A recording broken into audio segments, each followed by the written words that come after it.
Video में पूरी किताब के सबसे मोस्ट इंपॉर्टेंट डेफिनेशन को समझने वाले हैं।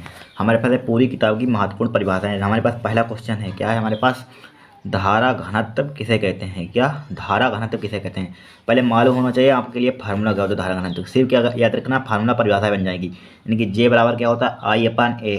फार्मूला होता है क्या होता है, जे जहाँ का धारा घनत्व, आई क्या है धारा, ए क्या है क्षेत्रफल। तो यहाँ पर क्या परिभाषा बनाएंगे, किसी चालक के किसी बिंदु पर, यानी कि धारा माने पहले लिखेंगे, किसी चालक के किसी बिंदु पर प्रति एकांक अनुप्रस्थ, यानी प्रति यहाँ पर है, प्रति मतलब प्रति यहाँ पर बटेगा मतलब क्या होता है प्रति, और एकांक एकांक मतलब एक, अनुप्रस्थ क्षेत्रफल से अभिलंबवत, ये क्या है अभिलंबवत धारा है। प्रति एकांक क्षेत्रफल क्या, प्रति एकांक अनुप्रस्थ क्षेत्रफल से अभिलंबवत गुजरने वाली धारा को क्या कहते हैं, धारा को उस बिंदु पर धारा घनत्व कहते हैं। क्या कहते हैं, धारा घनत्व कहते हैं। इसे जे से प्रदर्शित करते हैं।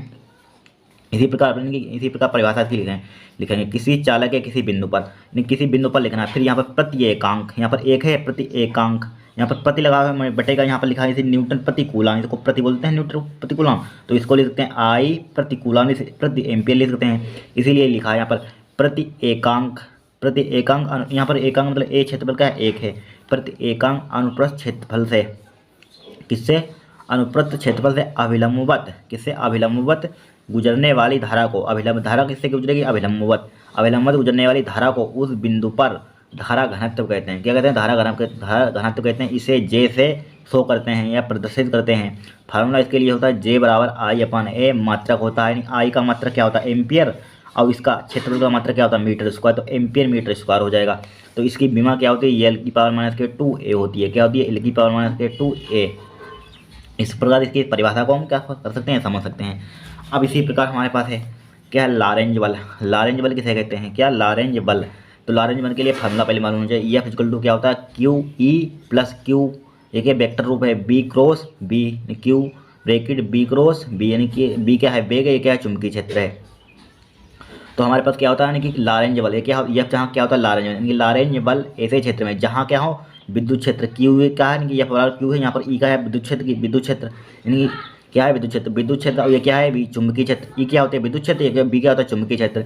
तो लारेंज बल क्या होता है, जहाँ यानी कि क्या होता है आवेशित कण ऐसे क्षेत्र में जहाँ विद्युत क्षेत्र चुंबकीय क्षेत्र दोनों उपस्थित हों, यानी दोनों चीज़ें उपस्थित हैं, यहाँ पर दोनों उपस्थित हों, तब कण पर कार्यरत परिणामी बल, यानी कि जिसका जो परिणामी बल बनेगा यहाँ पर, इस पूरे को क्या बनेगा यहाँ पर परिणामी बल, या फिजिकल परिणामी बल को लारेंज बल कहते हैं। इसी को कहते हैं लारेंज बल। परिणामी बल यहाँ पर बना है, तो यहाँ पर डेफिनेशन इस पर लारेंज बल किसे कहते हैं, यदि आवेशित कण ऐसे क्षेत्र में है जहाँ विद्युत तथा चुंबकीय क्षेत्र दोनों उपस्थित हों, तब कण पर कार्यरत परिणामी बल को क्या कहते हैं, लारेंज बल कहते हैं। क्या कहते हैं, लारेंज बल कहते हैं। इसका पूरा परिणामी बल क्या है, लारेंज बल, इसी को कहते हैं लारेंज बल कहते हैं। इसका मात्रक बल का मात्रक वही न्यूटन होता है। क्या होता है न्यूटन, क्या होता है न्यूटन। बस लारेंज बल क्या होता है, यदि आवेशित कण ऐसे क्या रखना है, आवेशित कण ऐसे क्षेत्र में जहाँ विद्युत तथा चुंबकीय क्षेत्र दोनों उपस्थित हों, क्या दोनों उपस्थित हों, तब कण पर कार्यरत परिणामी बल को क्या कहते हैं, लारेंज बल कहते हैं। क्या कहते हैं, लारेंज बल कहते हैं।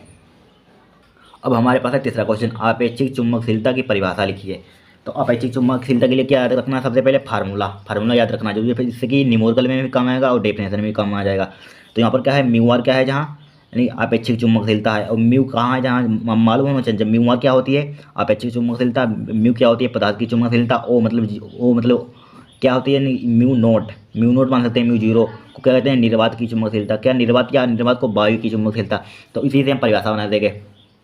तो यहाँ पर क्या है, म्यू का किसी पदार्थ की चुंबकशीलता है, क्या होती है किसी पदार्थ की चुंबकशीलता, तथा और ये क्या होती है वायु की चुंबकशीलता के अनुपात है, दोनों का अनुपात को क्या कहते हैं, आपेक्षिक चुंबकशीलता कहते हैं। क्या कहते हैं, आपेक्षिक चुंबकशीलता कहते हैं। इस प्रकार की परिभाषा बना सकते हैं। क्या होती है, किसी पदार्थ की चुंबकशीलता तथा और यहाँ पर वायु की चुंबकशीलता के अनुपात को, क्या ये अनुपात है, अनुपात को क्या कहते हैं, आपेक्षिक चुंबकशीलता कहते हैं। इस प्रकार की परिभाषा यहाँ पर क्या होती है, आपेक्षिक चुंबकशीलता की परिभाषा लिखिए।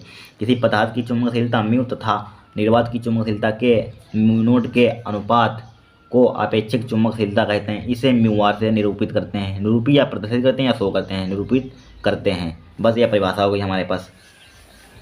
फिर हमारे पास है अनून्य प्रेरण किसे कहते हैं। क्या होती है अनून्य प्रेरण, जब हम यहाँ पर अगर यहाँ पर रखें, यहाँ पर मान लीजिए एक कुंडली, अगर यहाँ पर दो बना दें, यहाँ पर क्या है मान लीजिए यहाँ पर इस प्रकार इस टाइप से मान लीजिए हमारे पास दो कुंडली है। यहाँ पर इस टाइप का अगर कुंडली बना दे, एक कुंडली हमारे पास है, ये कुंडली मान लीजिए यहाँ पर ए वाली कुंडली है। यहाँ पर क्या है, यहाँ पर मान लीजिए यहाँ पर क्या है, यहाँ पर इसको इस टाइप से समझा देंगे। यहाँ पर क्या है, दो कुंडली यहाँ पर पहली कुंडली हमारे पास है, यहाँ पर पहली कुंडली और एक यहाँ दूसरी कुंडली, पहली कुंडली दूसरी कुंडली। तो दो कुंडलियों के बीच यहाँ पर क्या अनून प्रेरण गुणांक, द्वितीय कुंडली, दो कुंडलियों के बीच क्या होता है अनून प्रेरण गुणांक, क्या होता है अनून प्रेरण, द्वितीय कुंडली के उस प्रेरित विद्युत वाहक बल के बराबर होता है।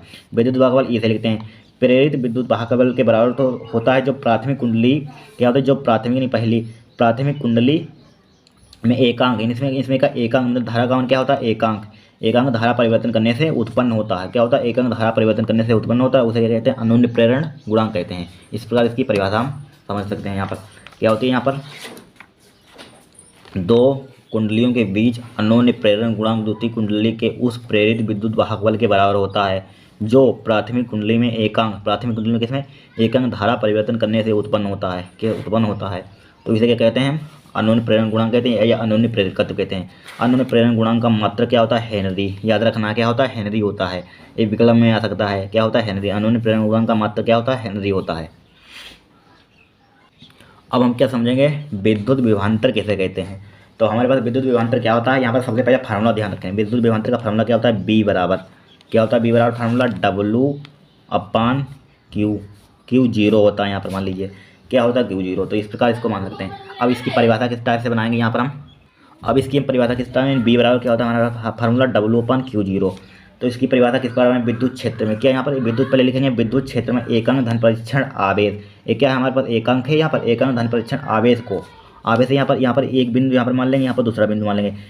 विद्युत क्षेत्र में एकांक धन परीक्षण आवेश को एक बिंदु से दूसरे बिंदु तक, यानी कि ए बिंदु है यहाँ पर मान लीजिए, यहाँ पर दो बी बिंदु है, एक बिंदु से दूसरे बिंदु तक ले जाने में, यहाँ से एक बिंदु से दूसरे बिंदु ले जाने में जो कार्य होगा बीच में क्या होगा कार्य होगा, उसी को क्या कहते हैं विद्युत विभवांतर कहते हैं। क्या कहते हैं विद्युत विभवांतर, यानी एक बिंदु से एक विद्युत क्षेत्र में एकांक धन परीक्षण आवेश या एकांक धन परीक्षण आवेश को ले जाएंगे, एकांक धन परीक्षण आवेश को एक बिंदु से दूसरे बिंदु तक ले जाने में जो कार्य किया जाता है कार्य होता है उनको उस बिंदु को उसे क्या कहते हैं उन बिंदुओं के बीच विभवांतर कहते हैं। क्या कहते हैं उन बिंदुओं के विभवांतर कहते हैं। तो विद्युत विभवांतर से किसे कहते हैं, तो यहाँ पर क्या है विद्युत क्षेत्र के भीतर एकांक धन परीक्षण आवेश को एक बिंदु से दूसरे बिंदु तक ले जाने में किए गए कार्य को उन बिंदुओं के बीच विद्युत विभवांतर कहते हैं। तो यहाँ पर हमने एक बिंदु से दूसरे बिंदु तो आगे वाला लिख लिया, बी माइनस ऊपर आगे ले जाएंगे यहाँ से यहाँ तक, तो बी माइनस के B A equal to W/Q, इसको लिख सकते हैं इस प्रकार, यानी कि बी ए बी W/Q0, इस प्रकार इसको लिख सकते हैं। इसका मात्रक भी लिखेंगे, हम यूनिट बनाए इसका मात्रक किस टाइप से लिख सकते हैं मात्रक हम, यानी कि इसका कार का मात्रक क्या होता है जूल, अब इसका मात्रक क्या होता है कूलम, जूल प्रति कूलम हो जाएगा, क्या हो जाएगा जूल प्रति कूलम, इसका मात्रक इस प्रकार लिख सकते हैं। अब यहाँ पर हमारे पास विभव प्रवणता क्या होती है विद्युत क्षेत्र में दूरी के सापेक्ष, यहाँ पर अगर हम यहाँ पर फार्मूला विभव प्रवणता का सबसे पहले याद होना चाहिए, क्या होता है विभव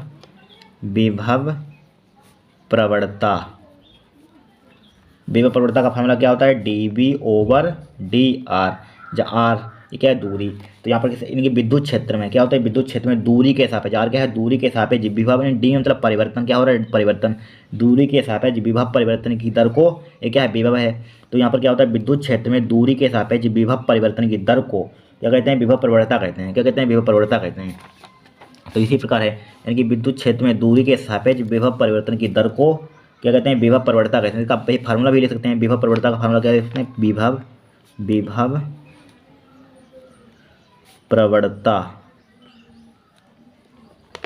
फार्मूला क्या होता है dV/dr, यानी कि दूरी के सापेक्ष विभव परिवर्तन की दर को विभव प्रवणता कहते हैं। ठीक है, फिर इसका मात्रक भी लिख सकते हैं यूनिट, यानी कि मात्रक क्या हो जाएगा, यानी कि बोल्ट का मात्रक क्या होता है बोल्ट प्रति मीटर हो जाएगा, बोल्ट और आर का मात्रक मीटर, बोल्ट प्रति मीटर हो जाएगा।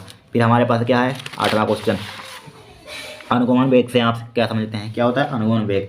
तो यहाँ पर क्या होता है जब किसी चालक के सिरों के बीच, यानी कि जब चालक के सिरों के बीच विभव स्थापित करते हैं, क्या करते हैं विभव, तब चालक के मुक्त इलेक्ट्रॉन एक नियत वेग से उच्च विभव वाले सिरे की ओर नियत वेग से चलने लगते हैं। यानी कि जो इलेक्ट्रॉन होते हैं और यहाँ पर यानी कि जो हम ये चालक तार बनाएंगे इस टाइप से, यहाँ पर क्या इस टाइप से बैटरी लगा देंगे यहाँ पर, तो यहाँ पर क्या है इलेक्ट्रॉन इस प्रकार गति करते रहते हैं, इस प्रकार अनियमित गति करते रहते हैं, इस प्रकार इलेक्ट्रॉन गति करते हैं। इसी प्रकार यहाँ पर परिभाषा है, जब किसी चालक के सिरों के बीच विभव स्थापित करते हैं तो चालक के मुक्त इलेक्ट्रॉन एक नियत वेग से, क्या होता है नियत वेग से, यानी कि वेग उसका चेंज नहीं होता, उच्च विभव वाले सिरों की ओर, उच्च विभव जिसका ऊंचा हो उच्च विभव वाले सिरों की ओर नियत वेग से क्या होते हैं चलने लगते हैं। मुक्त इलेक्ट्रॉन के इसी वेग को अनुगमन वेग कहते हैं, इसे BD से प्रदर्शित करते हैं। किससे प्रदर्शित करते हैं, BD से प्रदर्शित करते हैं। बस इस प्रकार की डेफिनेशन समझ लेंगे हम। अब हमारे पास है ओमी प्रतिरोध। ओमी प्रतिरोध क्या होता है, यानी कि वे सभी चालक जो ओम के नियम का पालन करते हैं, ऐसे चालकों को ओमी चालक, जो ओम के नियम का पालन करते हैं ओमी चालक, और ऐसे प्रतिरोधों को कहते हैं, ऐसे चालकों को ओमी चालक कहते हैं, तथा ऐसे उनके प्रतिरोधों को ओमी प्रतिरोध कहते हैं। क्या होता है ओमी प्रतिरोध, वे सभी अनोमी, अगर पूछा जाए वे सभी चालक जो ओम के नियम का पालन करते हैं, ऐसे चालकों को ओमी चालक तथा उनके प्रतिरोधों को ओमी प्रतिरोध कहते हैं। इसका उदाहरण क्या हुआ, तावा का तार या पारा। अगर अनोमी प्रतिरोध यहाँ पर आ जाए, क्या होता है अनोमी प्रतिरोध क्या है, तो वे सभी चालक जो ओम के नियम का पालन नहीं करते हैं, ऐसे चालकों को अनोमी चालक तथा उनके प्रतिरोधों को अनोमी प्रतिरोध कहते हैं। सिर्फ नहीं लग जाए अनोमी प्रतिरोध की परिभाषा बन जाएगी। फिर यहाँ पर हमारे पास है, यहाँ पर परिभाषा इसकी विद्युत क्षेत्र की। विद्युत क्षेत्र की परिभाषा किस तरह समझेंगे, यहाँ पर क्या है, विद्युत क्षेत्र की तीव्रता की परिभाषा लिखिए। तो यहाँ पर परिभाषा क्या है, पहले इसका फार्मूला मालूम होना चाहिए। विद्युत क्षेत्र की तीव्रता का फार्मूला क्या होता है हमारे पास, यानी कि E बराबर F/Q0, ये फार्मूला होता है। तो क्या होता है, किसी विद्युत क्षेत्र में, यहाँ पर वेक्टर भी लगा देंगे, यानी सदिश राशि है, यानी कि विद्युत क्षेत्र में ये क्या है, एकांक धन परीक्षण आवेश को, आवेश पर एकांक धन परीक्षण आवेश पर ये क्या है बल, एक विद्युत क्षेत्र में एकांक धन परीक्षण आवेश पर लगने वाले बल को क्या कहते हैं, लगने वाले बल को विद्युत बल, लगने वाले विद्युत क्या है, विद्युत लगने वाले विद्युत बल को विद्युत क्षेत्र की तीव्रता कहते हैं। क्या कहते हैं, विद्युत क्षेत्र की तीव्रता क्या होती है, एकांक धन परीक्षण आवेश, विद्युत क्षेत्र में एकांक धन परीक्षण आवेश पर लगने वाले विद्युत बल को विद्युत क्षेत्र की तीव्रता कहते हैं। तो यहाँ पर इसी प्रकार है, यहाँ पर विद्युत क्षेत्र की तीव्रता की परिभाषा सूत्र मात्र लिखिए। किसी विद्युत क्षेत्र में एकांक धन परीक्षण आवेश पर लगने वाले विद्युत बल को विद्युत क्षेत्र की तीव्रता कहते हैं। तो इसे E से प्रदर्शित करते हैं। इसका मात्रक होता है E बराबर F/Q0। मात्रक F का मात्रक क्या होता है, न्यूटन, और यहाँ पर Q का मात्रक क्या होता है, कूलम, न्यूटन प्रति कूलम हो जाएगा। फिर इसको समझेंगे देहली आवृत्ति क्या है। क्या होती है हमारे पास देहली आवृत्ति, यानी कि ध्यान लगाना नहीं, देहली आवृत्ति में क्या होता है, कम से कम, क्या होता है कम से कम, वह कम से कम आवृत्ति क्या होती है, कम से कम आवृत्ति जो किसी धातु की सतह से इलेक्ट्रॉन उत्सर्जित कर सके, उसे देहली आवृत्ति कहते हैं। इसे न्यू नोट से प्रदर्शित करते हैं। क्या होती है, वह कम से कम आवृत्ति क्या होती है, कम से कम जो किसी धातु की सतह से इलेक्ट्रॉन को उत्सर्जित कर सके, क्या निकाल सके, रिलीज कर सके, उसे देहली आवृत्ति कहते हैं। इसे न्यू नोट से प्रदर्शित करते हैं। फिर हमारे पास होता है कार्यफलन। कार्यफलन से हम क्या समझते हैं, तो वह न्यूनतम ऊर्जा जो किसी धातु की सतह से इलेक्ट्रॉन उत्सर्जित कर सके, यानी कि क्या इसमें क्या होती है, न्यूनतम ऊर्जा, वह न्यूनतम ऊर्जा जो किसी धातु की सतह से इलेक्ट्रॉन, बस यहाँ पर क्या न्यूनतम ऊर्जा और निम्नतम से परिभाषा, यानी कि वह न्यूनतम ऊर्जा जो किसी धातु की सतह से इलेक्ट्रॉन उत्सर्जित कर सके, उसे धातु का कार्यफलन कहते हैं। इसे W से प्रदर्शित करते हैं, शो करते हैं। बस इस टाइप से हम कार्यफलन की परिभाषा लिख देंगे यहाँ पर।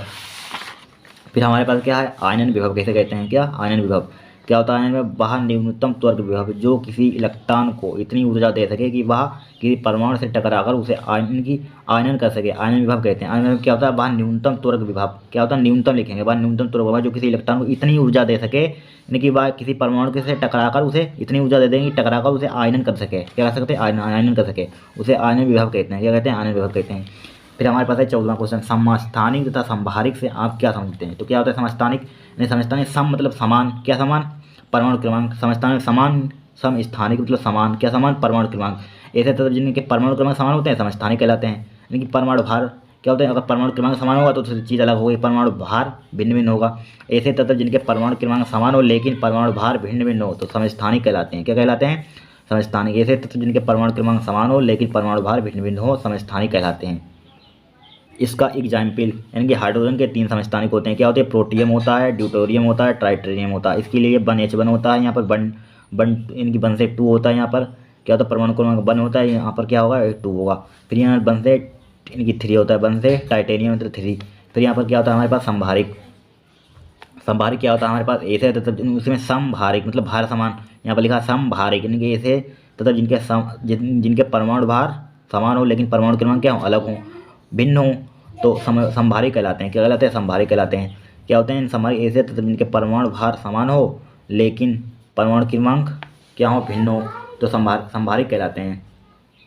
यहाँ पर भी देखिए, यहाँ पर क्या, यहाँ पर ऐसे तत्व जिनके परमाणु क्रमांक समान हो लेकिन परमाणु भार, यहाँ पर परमाणु भार यहाँ पर अलग अलग है, यानी कि 1 है, 2 है, 3 है। इसी टाइप से इसमें ऐसे तत्व जिनके परमाणु भार समान हो लेकिन परमाणु क्रमांक भिन्न भिन्न हो संभारिक कहलाते हैं। तो ये क्या है, परमाणु क्रमांक क्या है, परमाणु क्रमांक क्या है, भिन्न भिन्न है। यहाँ पर भिन्न है, यहाँ पर भिन्न है, लेकिन परमाणु भार क्या है, यहाँ पर मोलर मास क्या है, बराबर है। यहाँ पर क्या है, बराबर। बराबर है कि नहीं, बराबर है। इसी प्रकार कहते हैं संभारित। फिर हमारे पास क्या है, धारा सुग्राहिता कैसे कहते हैं। धारा सुग्राहिता के लिए फार्मूला में डेल्टा आई से लिखते हैं, फाई अपन आई क्या होता है हमारे पास, विक्षेप, यानी कि धारा में उत्पन्न विक्षेप, विक्षेप एवं ये विक्षेप ये क्या, धारा प्रवाहित धारा के अनुपात को क्या कहते हैं, प्रवाहित धारा के अनुपात को धारा सुग्राहिता कहते हैं। क्या कहते हैं, धारा सुग्राहिता। इस टाइप से इसकी परिभाषा बनाते हैं। क्या होता है कि धारा में उत्पन्न विक्षेप तथा विक्षेप एवं प्रवाहित धारा के अनुपात को धारामापी क्या कहते हैं, धारा सुग्राहिता कहते हैं। क्या कहते हैं, धारा सुग्राहिता कहते हैं। बस इस टाइप से इसकी हम डेफिनेशन लिख देंगे।